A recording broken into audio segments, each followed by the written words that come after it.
Welcome back. Decision making, Tesla Sazi, an important process in individual's life. Uh, every individual in his life have some uh, means some ways to decide. Sometimes he confront to such a situation where it becomes crucial uh, for an individual to decide the matter. So he plunges into a sort of different situations.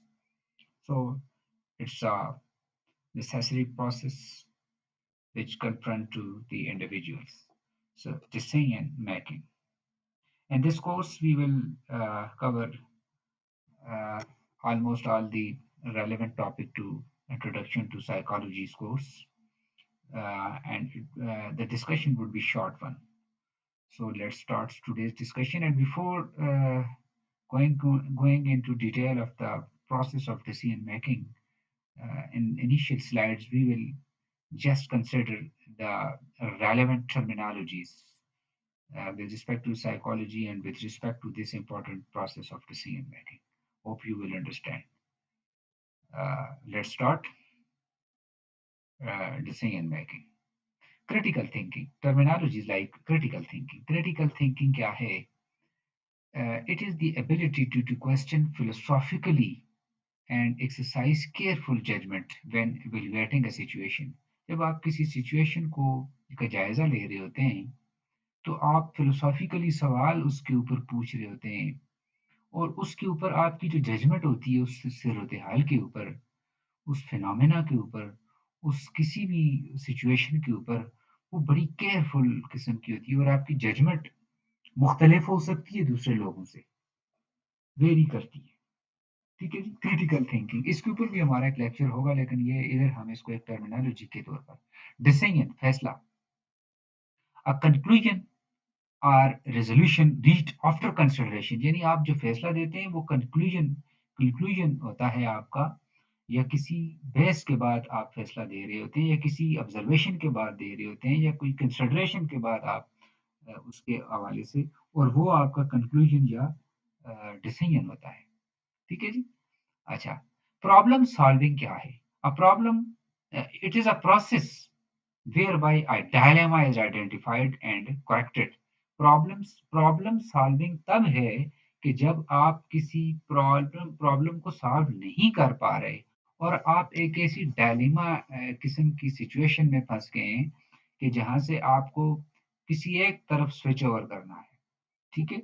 और आप उसको identify भी करते हैं और उसको correct भी करते हैं, तो आप प्रॉब्लम सॉल्व कर जाते हैं, वरना आप डायलेमा किसी सिचुएशन में रहते हैं। क्रिएटिविटी, इंटेलेक्चुअल इन्वेंटिवनेस, यानी आप क्रिएटिव हैं, आप इंटेलेक्चुअली कोई चीज़ नई लेकर आ रहे हैं।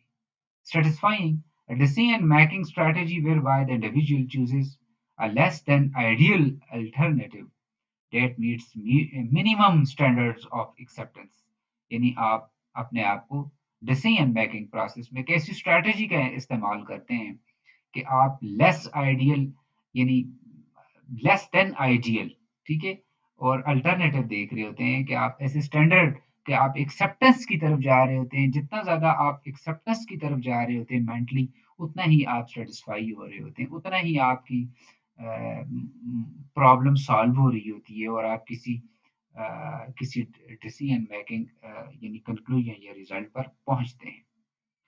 अच्छा, अब हम देखते हैं कि डेफिनिशन में डिसीजन मेकिंग में सिंपली ये है कि मैंने किसी उससे नहीं ली है, कोट नहीं की है किसी फिलोसोफर की या किसी साइकोलॉजिस्ट की। ये क्या है simply? It is the process of examining your possibilities, options, comparing them and choosing a course of action. यानी ये एक ऐसा प्रोसेस होता है कि आप मुमकिनात में इसको उनको एग्जामिन कर रहे होते हैं। आपके पास जो अवेलेबल ऑप्शंस होती हैं, आप उनको एग्जामिन कर रहे होते हैं कि मिसाल के तौर पर अगर आप ये सोच रहे हैं कि मुझे सर्टेन कॉलेज में दाखिला लेना है, सर्टेन यूनिवर्सिटी जाना है, तो आप अब क्या करेंगे कि आप पॉसिबल ऑप्शंस को पहले अपने ज़हन में उनका एग्ज़ामिन करेंगे, ठीक है जी? बल्कि आप बाज़ औक़ात तो ये कुछ ऐसे भी सजेशन है, मेरा प्रैक्टिकल ये है कि आप उनको लिखें। कि भई ये है, आप उसको कैलकुलेट करें, ठीक है? तो प्रोसेस आप एग्ज़ामिन कर रहे होते हैं उन पॉसिबिलिटीज़ को जो पॉसिबल ऑप्शंस होती हैं उनको, फिर उनको एक-दूसरे के साथ कंपेयर कर रहे होते हैं कि ये कौन-सी आपको सूट पड़ती है और फिर आखिर में जो आप एक फैसला लेते हैं वो आपका डिसीजन रहता है। तो बेसिकली ये एक पूरा प्रोसेस होता है जो कि शुरू से लेकर आखिर तक और जो शुरू में आपके इंट्यूटिव जो है वो ही आपका आखिर तक उसमें रहता है और उसको सारे प्रोसेस को इन्फ्लुएंस कर रहा होता है। आपका थॉट प्रोसेस सारा जा रहा होता है। अच्छा, डेफिनिशंस में हम देख लेते हैं ये स्लाइड पर अगर आप देखें तो आपको 2 डेफिनिशन नज़र आ रही हैं डिसीजन एंड डिसीजन मेकिंग की। डिसीजन मैं पढ़ लेता हूँ। A decision is a choice made between 2 और मोर अवेलेबल अल्टरनेटिव्स यानी डिसीजन क्या होता है? डिसीजन हमेशा ये है कि अ, डिसीजन चॉइस होती है 2 चीज़ों की, 2 या 2 से ज़्यादा आपके पास ऑप्शंस हैं, अल्टरनेटिव्स हैं, तो आप उनमें से किसी की तरफ जा रहे हैं। ठीक है, किसी एक की तरफ जाना है। सो डिसीजन मेकिंग क्या हुआ फिर? ये वही शुरू वाली बात कि एक प्रोसेस हुआ है, एक प्रोसेस होता है, it is a process of किसका? Choosing the best alternative for reaching objective या रीचिंग गोल या कंक्लूजन की तरफ। सैमुअल सी कैरेटियो 2003 इसकी डेफिनिशन है और ये बेस्ट है कि इसने पहले डिसीजन को बयान किया है और फिर डिसीजन मेकिंग को कहा है कि ये एक प्रोसेस होता है, जिसमें आप एक उसकी तरफ आते हैं। Decision making can be defined as the process of choosing between alternatives to achieve a goal. ये वही वाली बात है. It is the process by which an individual chooses one alternative from several to achieve a desired objective. उसी बात को दूसरे अंदाज से लिया गया है कि आप बहुत से में से एक का इंतखाब करते हैं. ठीक हो गया? अच्छा जी.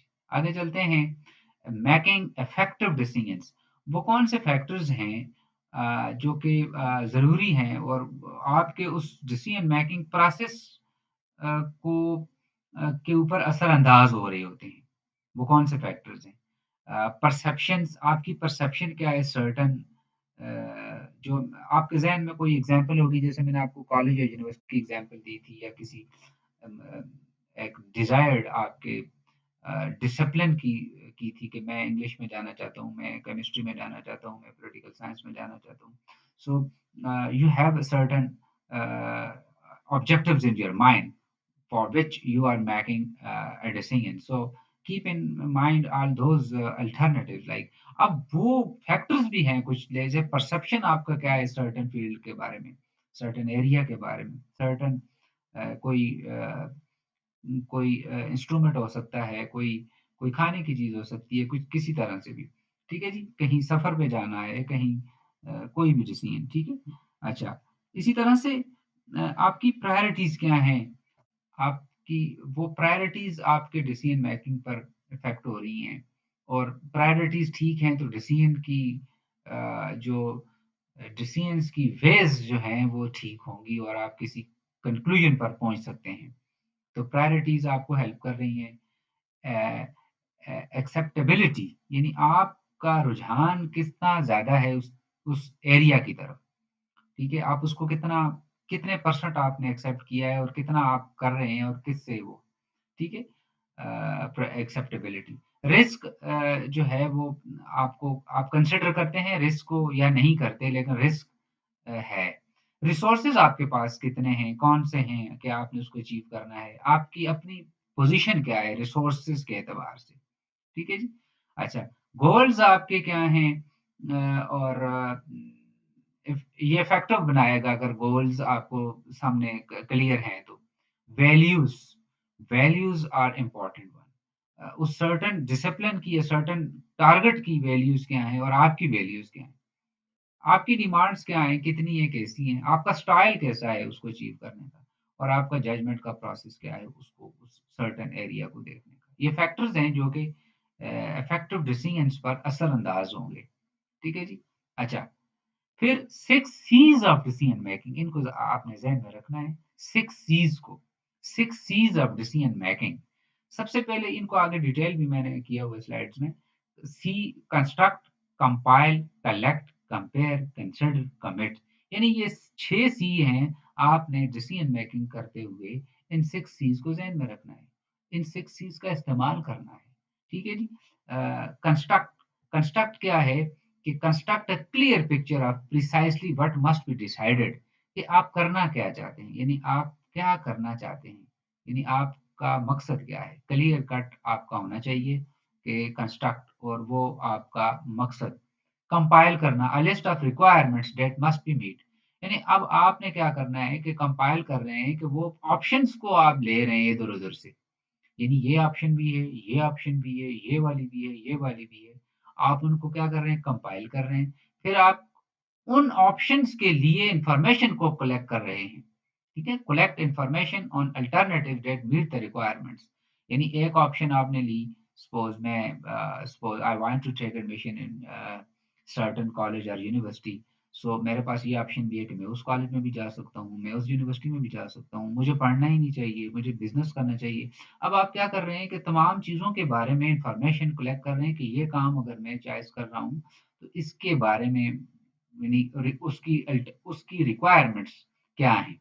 ठीक है? कंस्ट्रक्ट किया, कंपाइल किया, इंफॉर्मेशन कलेक्ट की कि ये ऑप्शन नहीं है तो ये है, और इस ऑप्शन के बारे में क्या है, दूसरी ऑप्शन आपने सोची। फिर आपने क्या किया है कि उन सबको आपस में कंपेयर किया है कि आपकी रिक्वायरमेंट जो थी, आपका जो पहला सवाल था कि मेरा मकसद ये है और वो कैसे फुलफिल हो रहा है, आप उन ऑप्शंस को, उन चीज़ों को कंपेयर कर रहे हैं।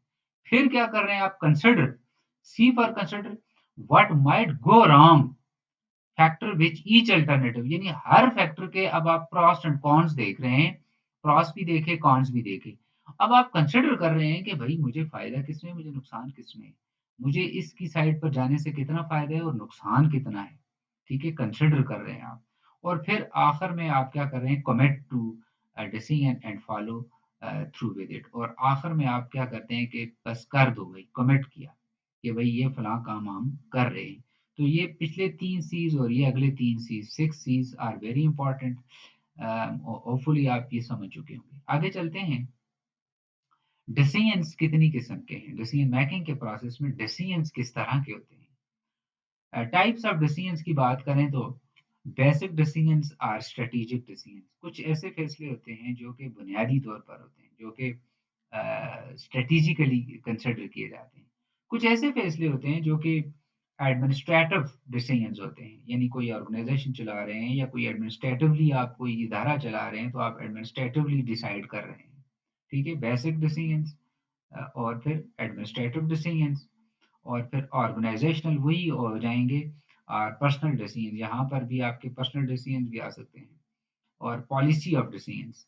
ठीक है? पॉलिसी ऑफ डिसीजंस फैसलों की। अच्छा, फिर इंडिविजुअल एंड ग्रुप डिसीजंस। ठीक है? क्लियर हो गया, इंडिविजुअल डिसीजंस एक शख्स करता है और सारा ग्रुप मिलकर डिसाइड करता है। फिर रूटीन डिसीजंस, बाज ऐसे होते हैं जो कि रोजमर्रा की बुनियाद पर हमने डिसीजंस लेने होते हैं। एडॉप्टिव डिसीजंस, ये सारे डिसीजंस थे। अब हम चलते हैं बेसिक डिसीजंस और स्ट्रेटेजिक डिसीजंस, ये क्या चीजें होती हैं? All basic decision is strategic decision involving large range commitments and large investments, यानी आपने वो बुनियादी फैसला किया है, उस फैसले को देखकर उससे फिर सप्लीमेंट्री फैसले आ रहे होते हैं, उसकी, यानी उसके असरात या ज़मरात होते हैं। यानी बेसिक डिसीजन आपका स्ट्रेटेजिक डिसीजन होता है जो कि आपने मेन डिसीजन लिया है। अब उसको फुलफिल करने के, जैसे आपने मिसाल के तौर पर फलां यूनिवर्सिटी में एडमिशन लेने का डिसीजन किया है, तो अब उसके साथ वो बुनियादी आपका डिसीजन हो गया। अब उसके साथ जो दूसरे डिसीजन है कि गाड़ी का इंतजाम कैसे करना है, फीस कैसे देनी है, पहुंचना कैसे है, हॉस्टल का इंतजाम कैसे करना है, ये साथ में दूसरी, यानी वो अब उससे मजीद आपके साथ वो चीजें आएंगी। ठीक है जी? तो काइंड्स ऑफ डिसीजन में बेसिक डिसीजन बड़ी बड़ी अहमियत के हामिल होते हैं, इनको स्ट्रेटेजिक डिसीजन भी कहते हैं। और स्लाइट और small mistakes in this decision would seriously injure the entire organisation, यहाँ ऑर्गेनाइजेशन के एतबार से बात लिखी हुई है कि यहाँ अगर आप मिस्टेक करते हैं तो आपका टोटल प्रोसेस जो है वो एक लाइन ही मुख्तलिफ हो जाती है। मेरे ख्याल में बात समझ गए। आगे, administrative decisions. Albert Simon had classified all decisions in two classes. अ, यहाँ एडमिनिस्ट्रेटिव डिसीजंस उसने प्रोग्राम डिसीजन और non programmed decisions, administrative decision यानी एक एडमिनिस्ट्रेशन के, तो it involves organizations which and can develop specific process for handling these decisions. Organisation में ज़्यादा तंजीमों में होते हैं जो फैसलों को हैंडल करते रहते हैं, मिसाल के तौर पर standing operation procedures and policies, SOPs, ठीक है ना। प्रोग्राम डिसीजन है कोविड-19 के हवाले से, जैसे हम ये देखते हैं ना कि प्रोग्राम डिसीजन है कि आपके कंट्री की आपके कंट्री ने क्या आपके कंट्री के अंदर एसओपीज के हवाले से जो कोविड-19 के हवाले से जो एसओपीज जारी हुए वो एक प्रोग्राम डिसीजन का ऐसा थे। गवर्नमेंट ने मिल बैठकर एक कमेटी बनाई, एक इदारा बनाया और फिर उस इदारे की कुछ जिम्मेदारी सौंपी और उसको हम एक प्रोग्राम किस्म का डिसीजन कहेंगे कि भाई हमने ये करना है, फलान टाइम पर ये काम करना है, ठीक है जी।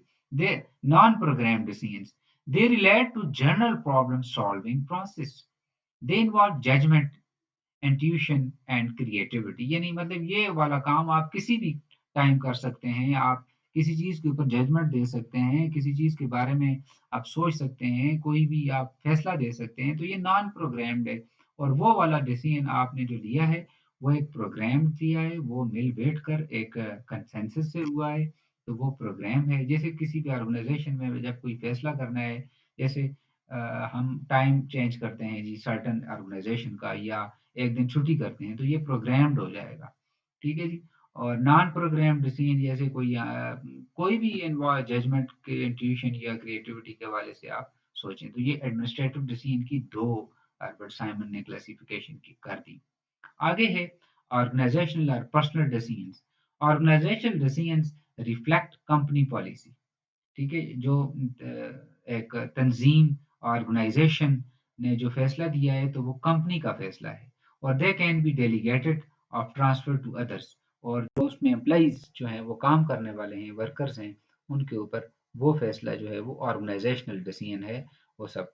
तो while personal decisions refer to those made by a manager as an individual and these can't be delegated, ठीक होगी, अंडरस्टैंड। आगे, policy number 4, policy of decisions. Policy decisions या policy decisions are taken by the top management, यानी किसी भी इदारे की top management जो फैसला दे रही होती है उसको हम पॉलिसी डिसीजंस कहते हैं।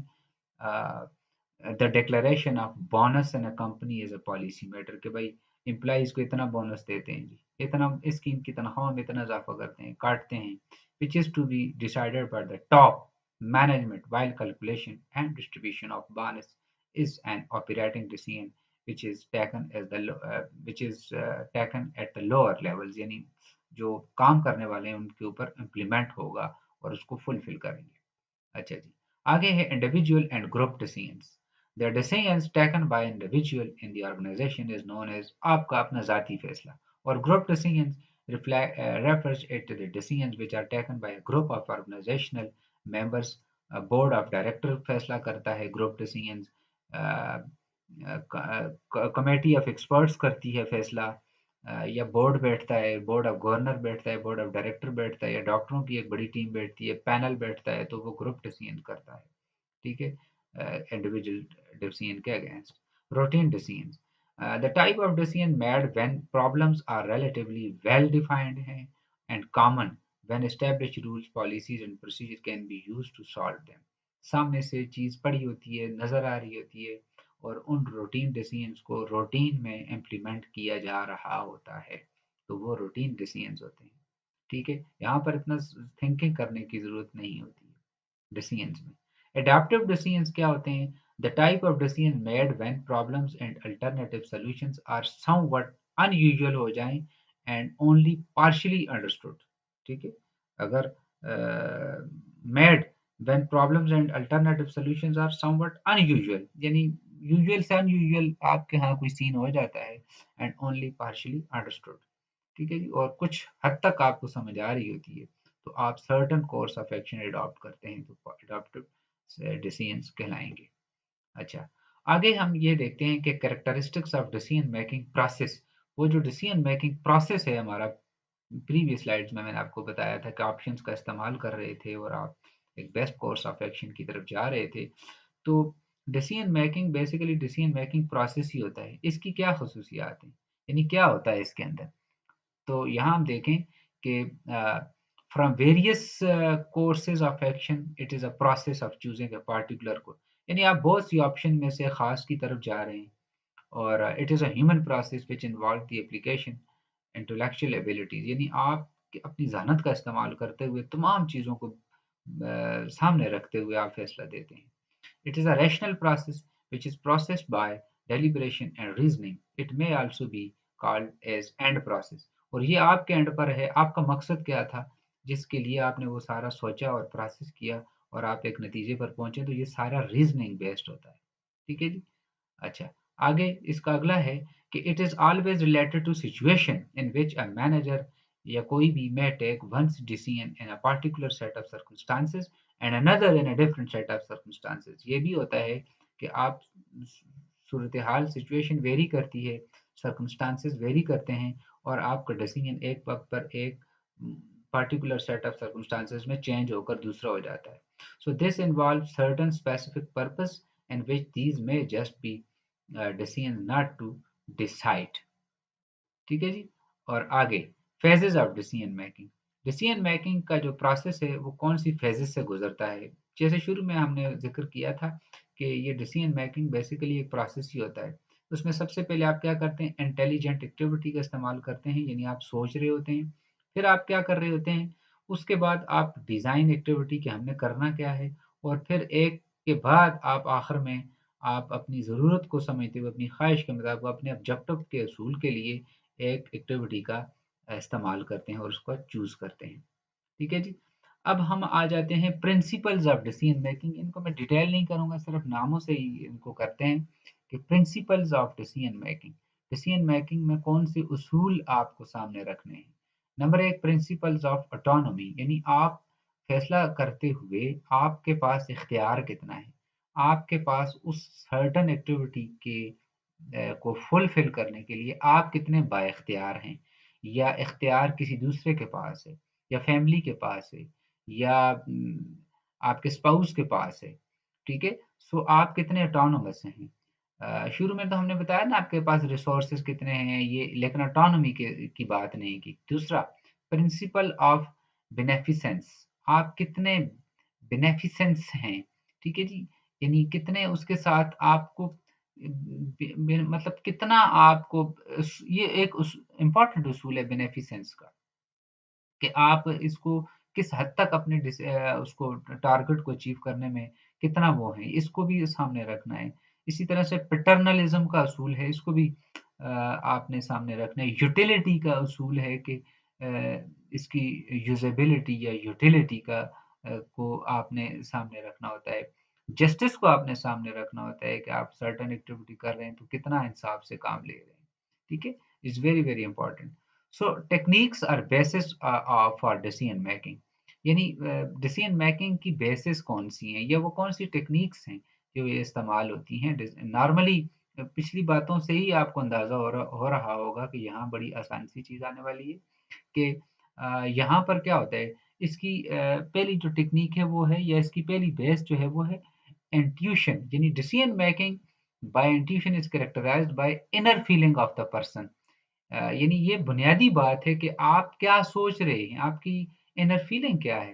ही takes a decision as per the dictates of his conscious, यानी आप जो फैसला करेंगे, ज़ाहिर सी बात है आप किसी से मशवरा भी करते हैं, कुछ भी करते हैं, लेकिन आपकी बात जो है वो ज़्यादा इम्पोर्टेंट होती है, आपकी जो सोच है वो ज़्यादा इम्पोर्टेंट है, आपका जो इनर फीलिंग है साइकोलॉजिकली उस फैसला करने में, उस सर्टेन एक्टिविटी को करने में वो बहुत इम्पोर्टेंट है और ये बेस बनती है और ये टेक्नीक भी है, आप इसका इस्तेमाल ज़्यादा करें। फैक्ट्स भी इकट्ठी करें, it is the considered to be the best basis of decision making, such decision will be sound and proper, कि आप उसके मुतालिक तमाम मालूमात को इकट्ठा करें। जैसे शुरू में हमने ज़िक्र कर भी लिया है 6 सीज़ में। फैक्ट्स। फिर आप एक्सपीरियंस करते हैं। Past experience of a person becomes a good basis for taking decisions. When a similar situation arises, the manager can rely on his past decisions and take similar decisions. आप क्या करते हैं, आपके साथ तो प्रॉब्लम नहीं हुआ होता है, आप किसी ऐसे शख्स के पास जाते हैं या किसी ऐसे शख्स के साथ बात करते हैं जो कि ऑलरेडी उस सिचुएशन से गुजर चुका हो, सिमिलर सिचुएशन से, तो आप उसके एक्सपीरियंस से अपने आप को उस फैसले के लिए और डिसीजन के लिए सर्टेन कोर्स ऑफ एक्शन के लिए आप इंफॉर्मेशन ले रहे होते हैं और अपने आप को उसके हवाले से तैयार कर रहे होते हैं। ठीक है जी। नंबर 4 क्या है, बेस क्या है या क्वालिटी क्या है कि ऑपरेशंस रिसर्च, यानी it helps managers by providing scientific basis for solving organized problems involving interaction of components of the organization. आगे, values. Being confused and unclear about one's values may affect decision making ability. Overcoming a lack of self awareness through values clarification decreases confusion. आपके जहन में किसी भी certain activity या चीज़ या area या target या ऑब्जेक्टिव के लिए कंफ्यूजन होती है, एम्बिग्विटी होती है, क्लैरिफिकेशन नहीं होती है, तो आप जब कंफ्यूज होंगे तो आपको उस चीज़ की वैल्यूज़ नहीं क्लियर होंगी, उसके तो आप जब अनक्लियर रहेंगे या कंफ्यूज रहेंगे तो आप किसी नतीजे पर नहीं पहुंच सकते, आप कोई फैसला नहीं दे सकते, आपकी डिसीजन मेकिंग एबिलिटी वीक रहती है, एम्बिगुअस रहती है। ठीक है जी। तो वैल्यूज का जानना जरूरी है। Individual preference, individual overcoming this area of vulnerability involve self awareness, honesty and risk taking. Individual preference, आप अपनी बात को प्रेफर कर रहे हैं और इग्नोर कर रहे हैं बाकी उसकी चीज़ों को। ठीक है जी। अच्छा, so student, thank you very much, hope you have understand today's lecture. Thank you.